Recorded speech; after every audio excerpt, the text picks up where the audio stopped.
Glória a Deus. Boa noite, irmãos. Boa noite. Paz do Senhor. Amém. Abre sua Bíblia, por favor, no livro de Atos dos Apóstolos, capítulo 7.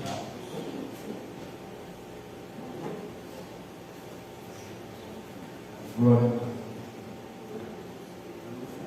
Novo Testamento.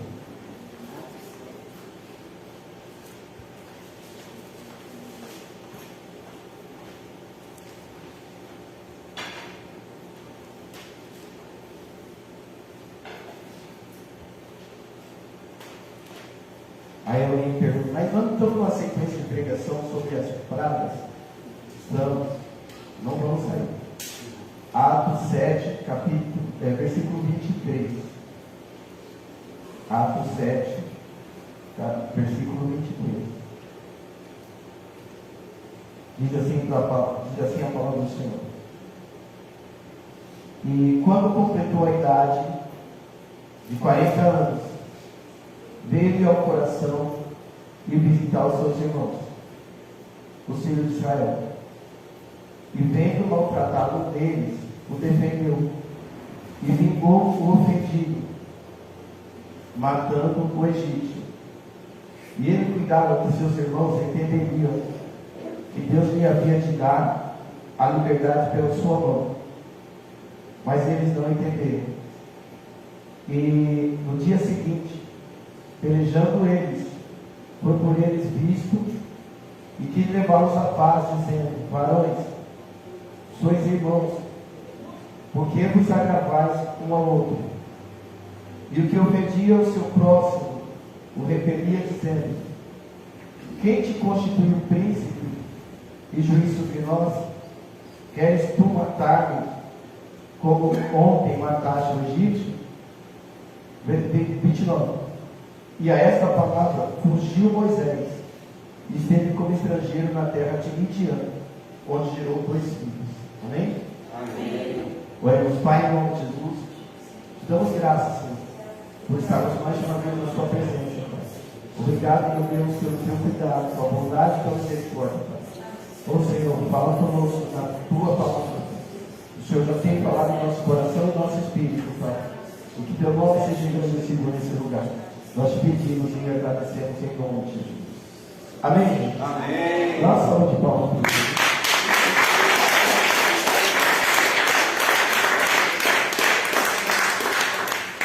Glória a Deus. Se você puder, abre sua Bíblia em Êxodo capítulo 2. Êxodo é o segundo livro da Bíblia.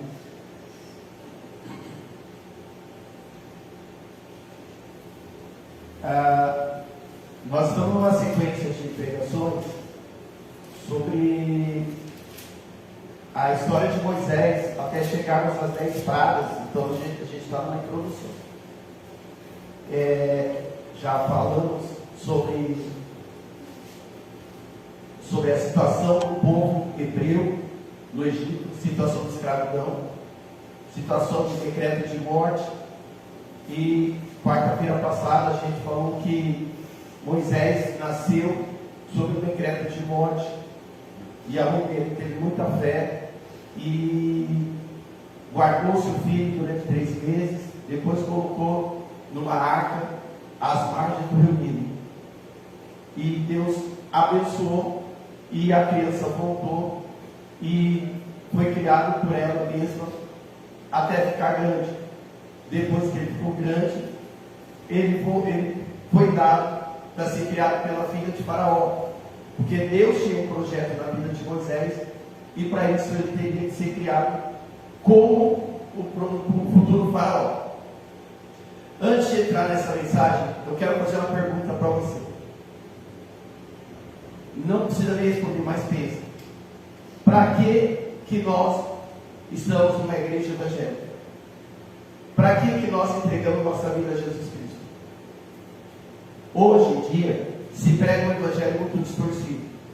Se prega o evangelho de que você vai para Jesus para ficar rico. Não, essa não é a mensagem da cruz. Quando nós entramos numa igreja evangélica, é porque um dia, com certeza, nós vamos morrer. E com certeza aqui na terra nós vamos passar por lutas e tribulações. Qualquer religião que promete para você que você não vai ter luta é do diabo, mentirosa.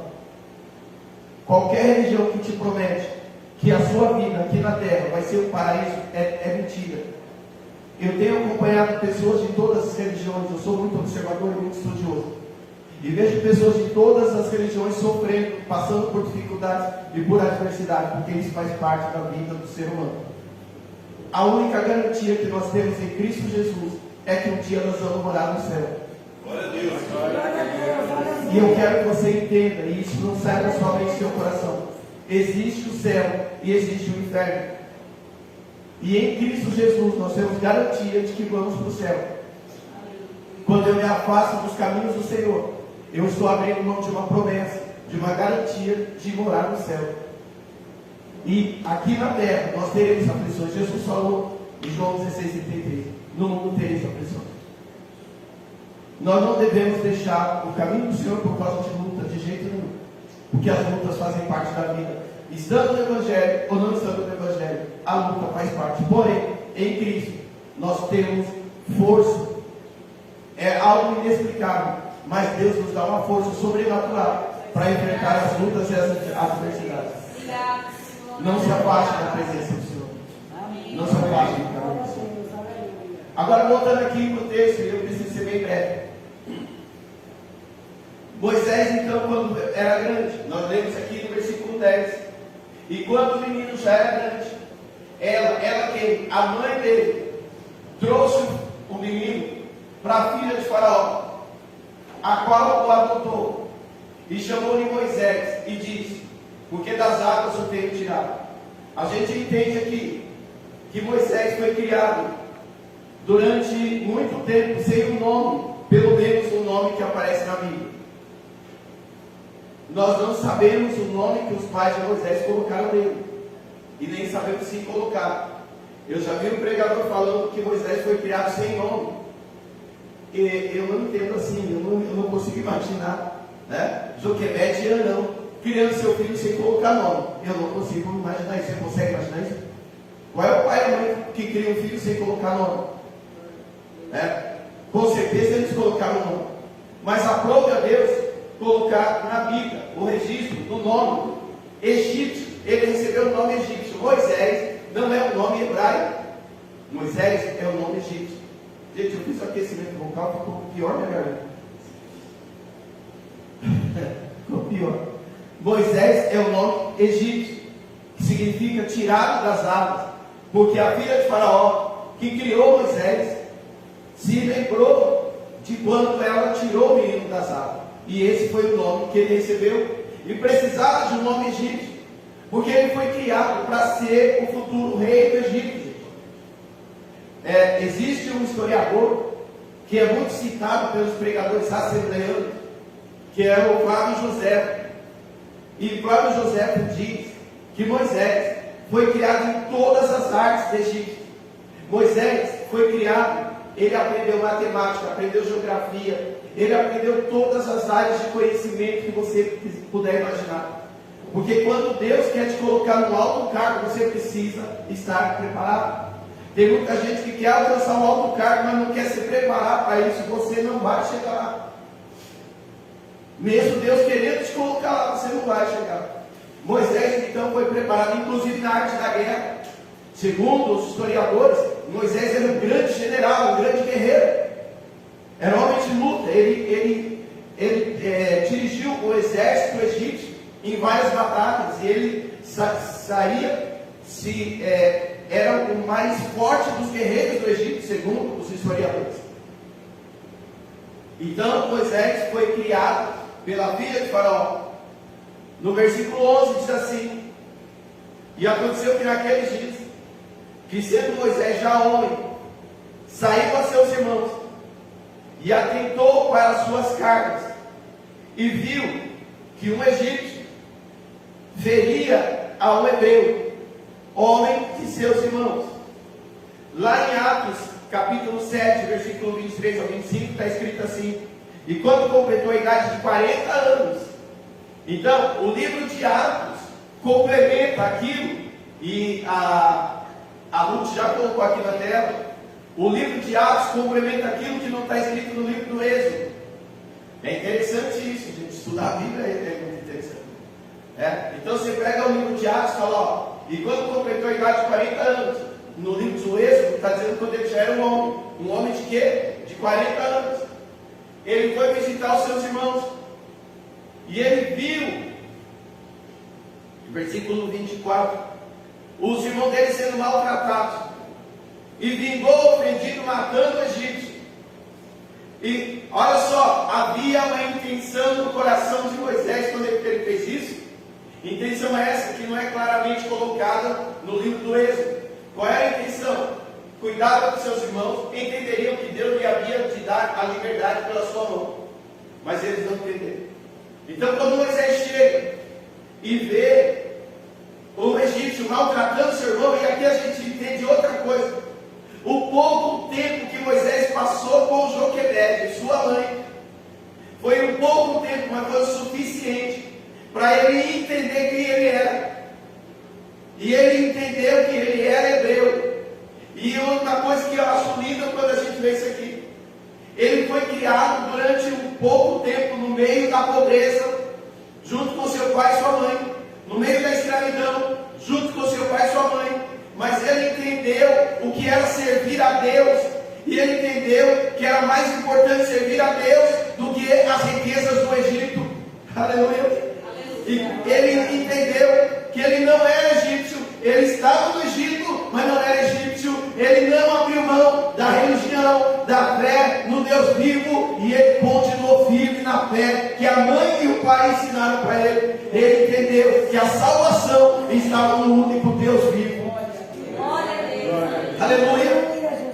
O texto diz que ele viu seus irmãos. Quais eram seus irmãos? Os hebreus, sendo maltratados pelos egípcios.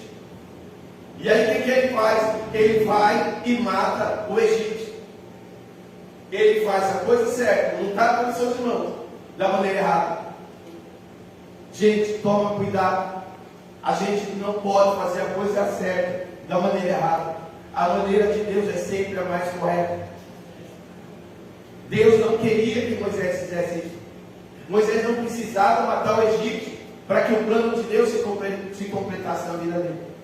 De algum jeito Deus iria fazer. Entenda isso. Havia um plano de Deus na vida de Moisés para que ele fosse líder e tirasse o povo de Deus do Egito. Amém, gente? Amém.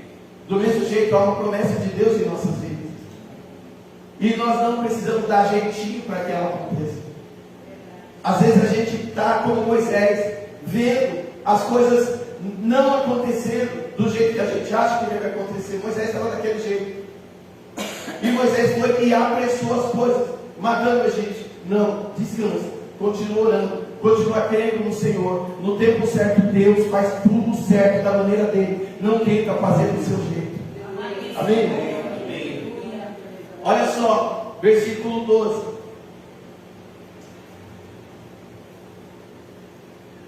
Depois que ele matou o egípcio, olhou para um lado e para o outro lado, e vendo que não havia ninguém ali, matou o egípcio e escondeu na areia, pecado e coberto. Gente, essa areia aqui tem um significado forte. Por quê? Porque a areia, o vento remove com facilidade. Então ele matou o egípcio. Ele olhou que ninguém estava vendo, segundo ele pensava, e ele pegou o egípcio e se escondeu sob a areia. Mas, gente, a areia sai e o pecado volta à tona. Não adianta encobrir o pecado, um dia ele aparece. Pecado tem que ser confessado para Deus. E com respeito, como diz o pessoal da Deus e Amor, eu amo que a Deus e Amor, tá, gente? Precisa orar. E aí eu fui orar, fazia tempo que eu dei orar na Deus e Amor, fui orar na Deus e Amor. E a pregadora orava, e toda hora ela falava: Senhor, manda os católicos. Eu acho interessante que eles focam muito nos católicos. Eu peço para Deus aqueles que estão sem igreja, eu não peço quem está em igreja. Se o católico está firme lá na igreja, deixa ele lá. Eu quero quem está sem igreja. Amém? Amém. Aí, enfim, Eu fui orar. Simplesmente fui orar.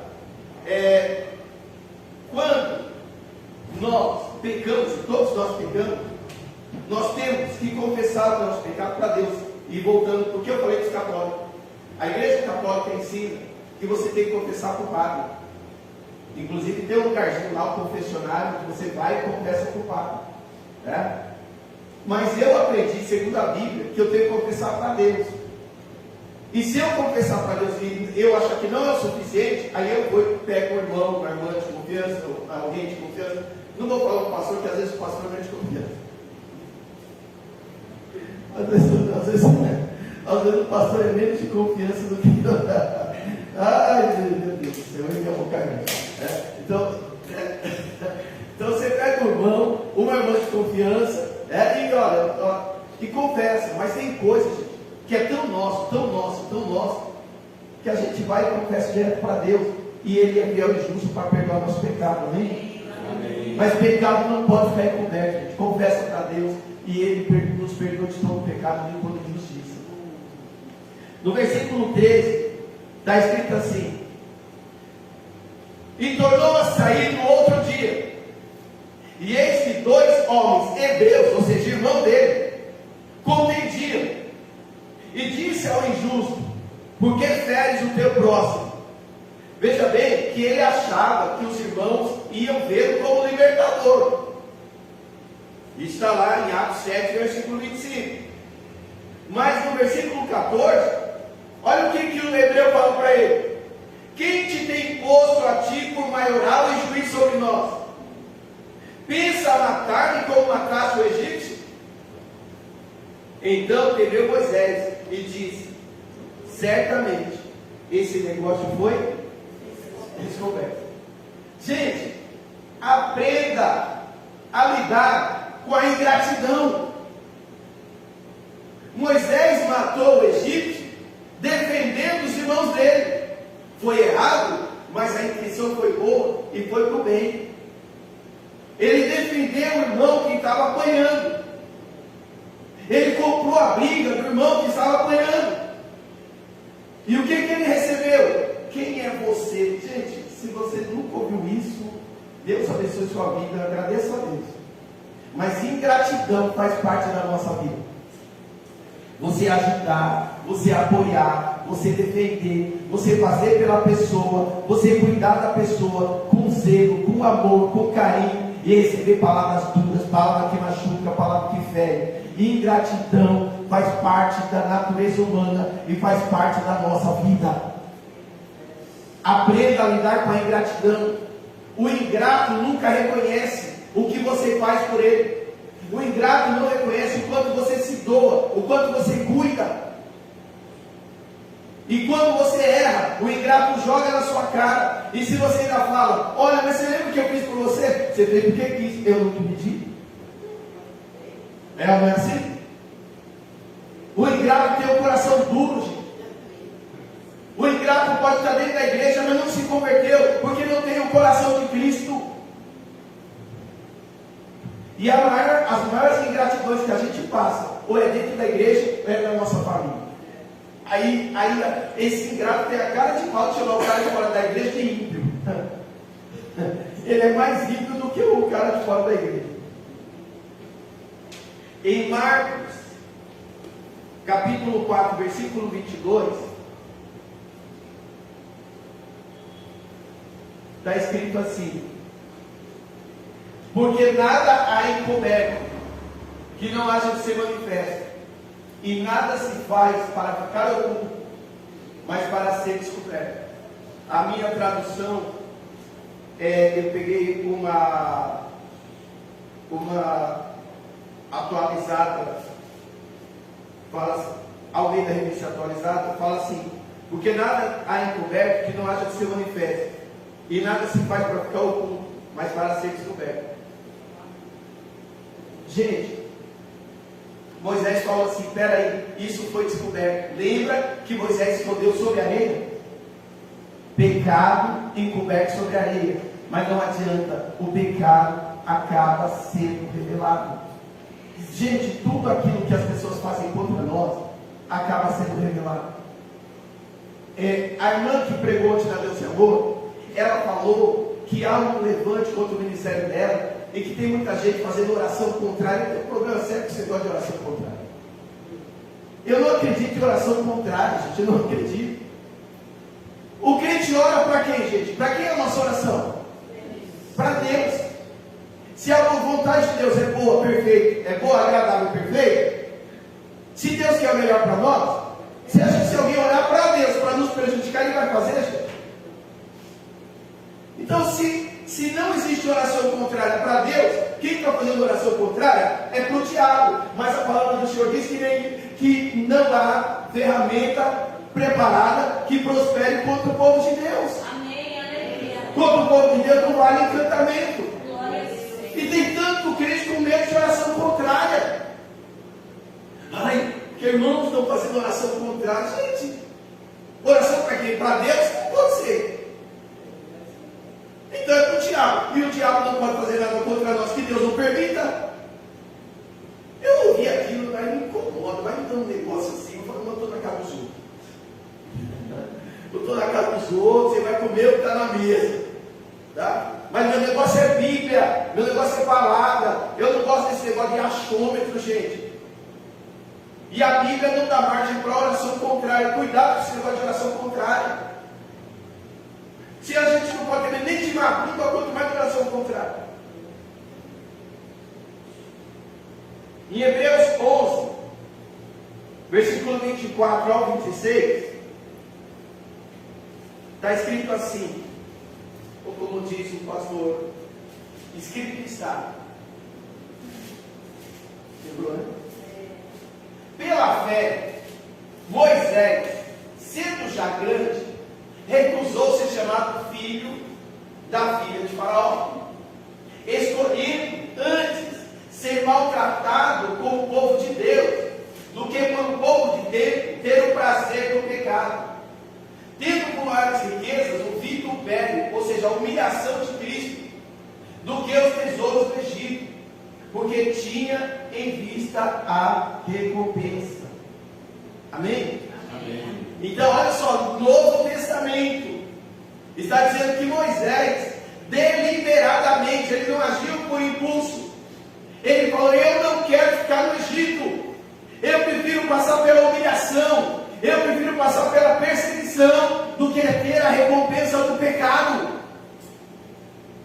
Tem um monte de gente querendo abandonar Jesus para ir para a lama. Mas Moisés falou, eu prefiro abrir mão de tudo para servir o meu Deus. Aleluia. Aleluia. Eu prefiro perder riqueza. Moisés era filho da filha de Faraó. Todo tipo de riqueza que você imaginar ele tinha. E ele abriu mão de todo tipo de riqueza. E olha só, vamos lá, voltando para Êxodo, versículo 15. Capítulo 2, versículo 15. Que eu preciso encerrar.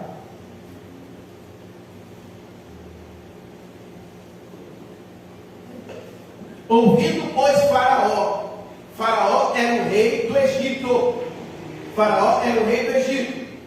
Ouvindo, pois, Faraó este caso, procurou matar Moisés. Mas Moisés fugiu de diante da face de Faraó e habitou na terra de Midian e aceitou-se junto ao poço. Aqui eu quero chamar duas coisas, atenção. Moisés saiu do palácio e fugiu porque Faraó queria matá-lo. Moisés foi para o deserto. Moisés saiu do lugar de delícias, de prazeres, e foi para o deserto, para o lugar de luta, de fome, de sede, de necessidade. Mas ele preferiu ir para esse lugar, sendo obediente a Deus. E no deserto, Moisés se viu sozinho. Moisés estava longe do pai, longe da mãe, longe da madrasta, longe dos amigos, longe de todo mundo no deserto. Na visão humana, Moisés estava perdido, tudo tinha acabado para Moisés. Só que eu quero te dizer que no deserto, no lugar de fome, luta, necessidade, Deus cuida do seu filho, Deus cuida da sua filha, Deus cuida do seu povo, aonde ninguém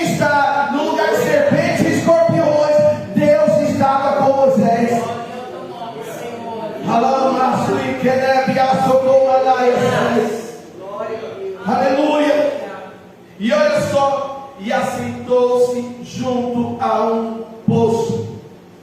Eu quero chamar a atenção para esse poço. Moisés estava junto do poço, mas não estava no fundo do poço. Aleluia. Moisés estava junto do poço, mas não estava no fundo do poço.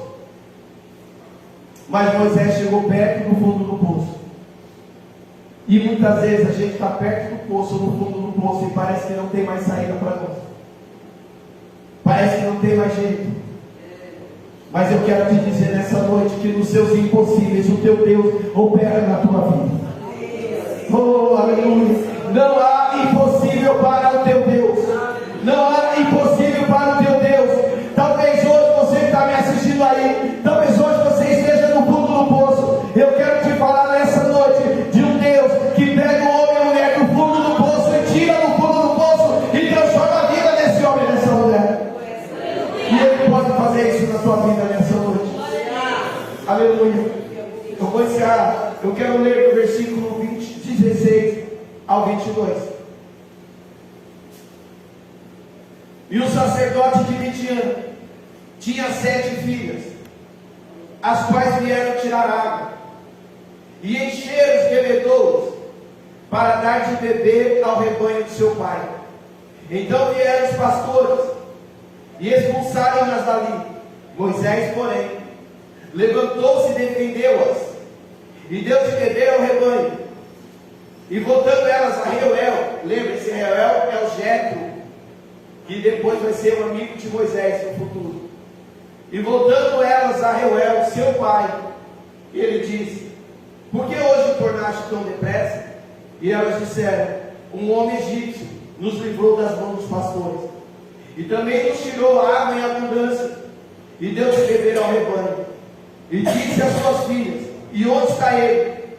Por que deixaste o homem? Chamai-o para que coma pão. Olha a história mudando aí. E Moisés consentiu em morar com aquele homem.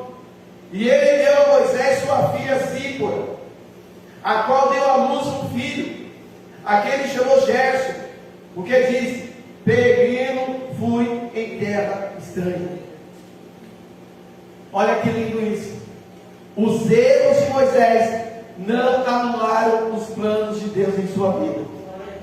Quando Moisés estava no deserto sozinho, na beira do poço sozinho, parecia que tudo estava perdido, mas tudo fazia parte do plano de Deus. Por incrível que pareça, Moisés foi parar naquele poço, não porque ele errou, mas ele foi parar no poço porque ele foi conduzido por Deus para aquele poço, porque naquele poço ele teve um encontro com a sua futura esposa, mãe de seus filhos, porque Deus estava restaurando, reescrevendo a história de Moisés para poder usá-lo como instrumento no futuro. Ei, é no deserto que Deus pega na sua mão e fala: eu tenho uma nova história para você, eu tenho uma nova história escrita para você. Aleluia. Deus leva o homem para o deserto. O Espírito Santo levou Jesus para o deserto. E é nesse deserto que Deus vai treinar Moisés para no futuro Moisés levar o povo de Israel para o deserto. No deserto que Deus o treinou é o deserto onde ele vai conduzir o povo. No deserto que Deus está te treinando, Deus vai te usar como líder para conduzir outro povo também. Aleluia. Dá essa glória para Jesus. Aleluia. Aleluia. Deus ainda tem plano para a sua vida. Deus ainda tem plano para a tua vida. O deserto não é o fim. A tua história não termina no deserto. A tua história não termina nessa luta. Recebe essa palavra em nome de Jesus. Vamos orar. Aleluia.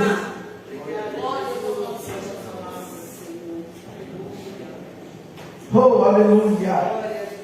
Vamos falar com Deus.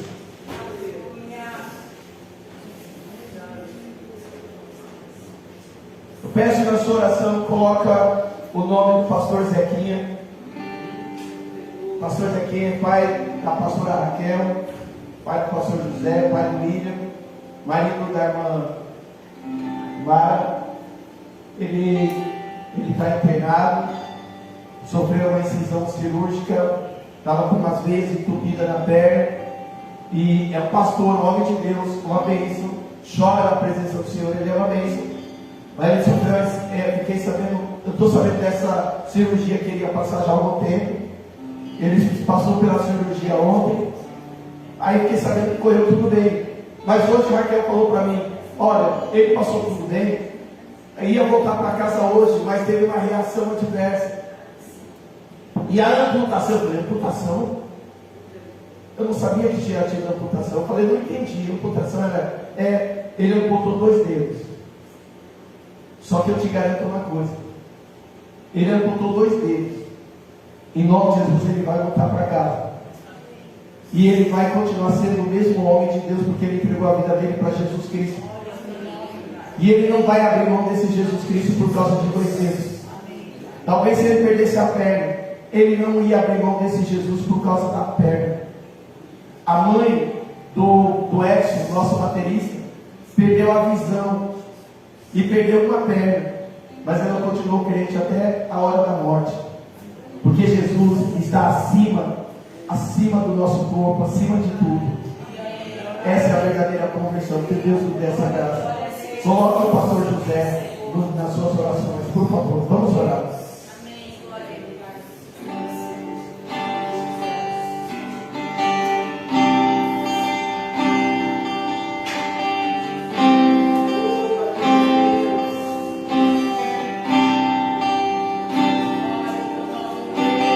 Your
eu estava vendo que eu não ia conseguir terminar o culto na hora, eu falei, mas graças a Deus, são 9 horas agora, e a gente vai terminar no horário. Eu tenho uma preocupação muito séria com o horário, tá, gente? Eu não gosto muito de passar muito do horário, é uma responsabilidade, um compromisso que eu tenho, tá? E aí, quem vai pregar é quem fica com a responsabilidade de encerrar no horário. E graças a Deus vai dar certo, encerrar direitinho.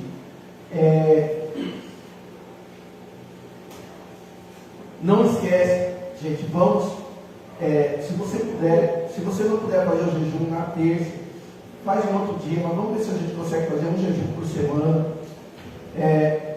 Eu recebi uma mensagem, uma pessoa falou assim, bispo, até mandei a resposta para ela, a mensagem veio na segunda, eu só olhei hoje, não sei se ela está assistindo. Se a pessoa tem problema de saúde, toma remédio, como é que ela faz para fazer o jejum? Eu mesmo, Deus vai me curar em nome de Jesus, eu não posso ficar muito tempo sem comer. Eu fico muito tempo sem comer, ataca a minha labirintite, roda tudo. Então eu faço o meu jejum, porque jejum não é sacrifício, gente. Jejum não é sacrifício, o sacrifício Jesus já fez na cruz por nós, amém? Então, aí eu estava conversando com a irmã, eu falei para ela, faz o jejum, ela é de outra igreja, faz seu jejum das 6 ou das 7 até às 6 da manhã do outro dia. Ela, não, esse aí é muito fácil, eu tenho que fazer um jejum difícil. Gente, jejum difícil é de 40 dias, 40 noites que jejum fez. Não tem essa de jejum difícil, porque Jesus, olha só, 1 Samuel 15:22, mais vale obedecer do que sacrificar. Deus não está procurando sacrifício, amém? Deus quer que a gente faça um jejum, que é um tempo de consagração a Ele, para mortificar a carne, tá? Então, se você tem problema de saúde, você toma remédio, faz um jejum parcial. Ou os pastores mais santarrões falam que jejum parcial não existe sim, tá? Daniel mesmo, a palavra do Senhor diz que Daniel fez um jejum de alguns alimentos, não diz que ele ficou sem comer nada, tá? Então, vamos tomar cuidado. Você toma remédio, não pode. Deus não vai ficar querendo que ninguém fique doente, nem que vamos fazer as coisas com sabedoria, amém, gente? Amém. E aí, se você puder, faça o jejum das 7 da noite às 6 da manhã do outro dia. Vou encerrar. Getúlio, me perdoa, tá? Eu não dei oportunidade por mão. Primeiro, que quando eu li o papel, eu não li pastor. Segundo, que é uma coisa que a gente é nossa. Por exemplo, quando a pessoa vem na primeira vez, a gente não costuma dar oportunidade para a pessoa conhecer a igreja, entendeu? Aí depois que ela conhece, a gente até dá a oportunidade. Mas às vezes a pessoa não conhece, ela chega, não foi por maldade, de jeito nenhum, tá? Não foi por maldade, não. Que normalmente você pode ver, a gente trabalha muito pouco com oportunidade, mas a gente daria a oportunidade para ele. Por exemplo, se ele viesse na segunda vez, e até coloquei no grupo, gente, quando vier, até a gente vai mudar um pouquinho isso daí, mas, por exemplo, quando a pessoa vem pela segunda vez, a gente dá a oportunidade. Mas na primeira vez, a gente quer que ela conheça a igreja. A pessoa chega e nem conhece, às vezes ela, eu entendo que a pessoa pode ficar meio sem jeito, mas não foi na maldade não, tá? De jeito nenhum, não quis magoar, não desfazer, longe da gente desfazer. Se ele ficou magoado, fala que eu pedi perdão, tá? Mas que não foi na maldade não, tá? Em nome de Jesus, de jeito nenhum, tá? Mas uma coisa, gente, eu aprendi, quando na igreja que eu fui visitar, o apóstolo falou, pastor, aqui entra pela porta da ovelha, não foi? E uma coisa eu aprendi, achei muito lindo, com a irmã Vera. A irmã Vera chegou aqui, ela ficou sentadinha ali. Ela ficou sentadinha, orando, só Deus e ela sabe, e conhecendo. Porque é importante a gente conhecer. É importante a gente conhecer, tá? Não foi em maldade, eu até fiquei preocupado, eu não quis magoar o pastor não, tá? E no papel que chegou na minha mão, nem estava o nome que ele era pastor, mas normalmente a gente não dá oportunidade na primeira vez, é uma coisa nossa, e não é maldade não, tá? Mas fala para ele que se ele vier, talvez ele ficou magoado, não sei, mas se ele vier outra vez, fala para ele preparar um versículo aí por uma breve meditação em nome de Jesus, uma breve oportunidade em nome de Jesus. Amém? Mas me perdoa, de verdade. Isso eu não tenho problema em pedir perdão e reconhecer erro. Tá? Errar é humano. E reconhecer, a gente tem que reconhecer quando a gente é. Amém? Se coloque em pé, vamos encerrar o culto, que a Zelma e o Marcos têm que pegar o ônibus lá em cima e a hora já está passando. Desculpa, Zelma, desculpa, Marcos. Tá? Não, tem que tomar cuidado, vigiar. Senhor, em nome de Jesus, eu te agradeço, Pai, por esse tempo da tua casa, esse tempo da tua presença, Pai. E Deus, assim como o Senhor restaurou a história de Moisés, assim como o Senhor criou, fez uma nova história para Moisés, eu creio que o Senhor está fazendo nova história para pessoas aqui, Pai. Em nome de Jesus, o deserto não é o nosso fim. O deserto não é o nosso fim, Pai. Talvez tudo esteja dando errado, e talvez sejamos sem uma expectativa, mas o Senhor está no controle, e algo de novo vai acontecer em nossas vidas, em nome de Jesus. Leva seu filho, leva sua filha, guarda, livre e protege. Eu te peço e te agradeço em nome de Jesus. Que o amor de Jesus Cristo, a graça do Pai, a comunhão do Espírito Santo, esteja sobre todos nós, desde agora para sempre. Paz, Senhor Jesus, paz, Senhor Jesus, e a paz, Senhor Jesus. Boa semana em nome de Jesus.